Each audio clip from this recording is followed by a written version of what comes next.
বর্ষপুর উৎসব রক্তদান শিবির Anantapur ব্রাসিলোনা sporting club. আজকে এলাম আমি রক্তদান করার জন্য। রক্তের দান মহাদান। এক বোতল রক্তের মূল্য সেই বোঝে যে বা যার নিকট আত্মীয় হাসপাতালে এমার্জেন্সিতে আছে, ওনার কাছে রক্তের মূল্য অমূল্য। আপনারা বেশি বেশি করে রক্তদান করেন আর সময় মতো কিছু জীবন বাঁচিয়ে নেন। এইখানে আমাকে বেডে শুই করিয়ে দিয়েছে, তারপর রক্ত নিচ্ছে, আমাকে একটা বল ধরিয়ে দিয়েছে পাম্প করতে। আমি এইখানে পাম্প করতেছিলাম। এইখানে আমার 150 জনের মতো রক্তদান করেছে। রক্তদান করা এত ভালো একটা নেকিরও কাজ। অনেক মানুষের কাজে লেগে যায় রক্তর জন্য। কত মানুষ আছে জানেন কি রক্ত পায় না। তো এই যে ভাই সব আছে, অনেক দিদি ভাই বৌদি সবাই এসে রক্ত দিয়েছে। তা আমারও অনেক ইচ্ছা ছিল, তাই আমি রক্ত দিতে চলে এলাম। রক্ত দেওয়ার পরে আমাদেরকে টিফিন দেওয়া হয়েছিল। টিফিনে অনেক কিছু ছিল, সেটা কিন্তু আপনাদের সঙ্গে ফুল ভিডিওটা দেখবেন। নিশ্চয়ই আমি শেয়ার করব। এখানে বসিয়ে রেখেছিল, রেখে আমাকে ধরিয়ে দিয়েছিল।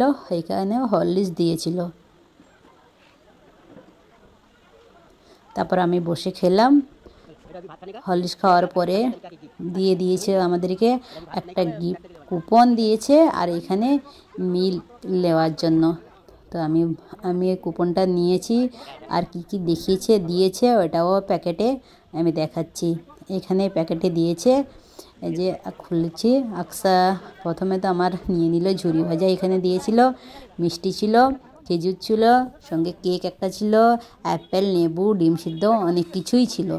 তারপরে এটা নিয়ে আমার দেওর একটা পাশে ছিল, ওনাকে বললাম। উনি আবার ভাত প্যাকিং করে দিয়েছিল। বাড়িতে এসে আমি আর একটা ভাত খেলাম। এই প্যাকেটটা আমি খুলে দেখাচ্ছি। তো ভাতের যে অনেক কিছুই রান্না হয়েছিল। দেখেন প্যাকেটে অনেক কিছুই ছিল। তো আমি খেলাম। আমার থেকে আকসা যেমন রক্ত দিতে এসছে, আকসাই প্রথমে নিয়ে নিয়েছে ওর পছন্দের জিনিস। তার ছেলে নিয়ে নিয়েছে কেক, যার পছন্দ নিয়ে নিয়েছে। কিছু বলার নেই। এইখানে সঙ্গে গেছে ছেলে মেয়ে সঙ্গে। আমি ব্লাড দিলাম। এটা আমার সেকেন্ডবার ব্লাড দিয়েছি। তারপরে বাড়িতে ভাত নিয়ে চলে এলাম। আমি আকসা মিলে দুজনে ভাত খেলাম। আকসাকে প্রথমে খাওয়ালাম। এখানে চিকেন কষা দিয়েছিল, সঙ্গে ছিল মিক্স সবজি, ডাল। এসে তো এই ডালটা নিই নাই, মিক্স সবজি আর মাংস কষা দিয়ে খেলাম। তো রান্নাটাতে কিন্তু খুব সুন্দর হয়েছিল। রোদে বসে খেলাম, খুব ভালো লেগেছে। আজকে শীত এমন কিছু নেই, তবুও বাইরে বসেছিলাম। রোদে বসে খেলাম, বাইরে যখন রক্ত দিয়ে আসি বাইরে এসে খেয়েছি। এখানে আকসা খেতে চাইছে না, আমি জোর করে ওকে খাওয়ালাম। এখন 3টে বাজে, এত লেটে আমি খাবার খেলাম, কিছু করার নেই। তো আমার ভিডিওটা কেমন হয়েছে সবাই একটু কমেন্ট করে জানাবেন। ভালো লাগলে নিশ্চয়ই একটু শেয়ার করে দিবেন। আল্লাহ হাফেজ।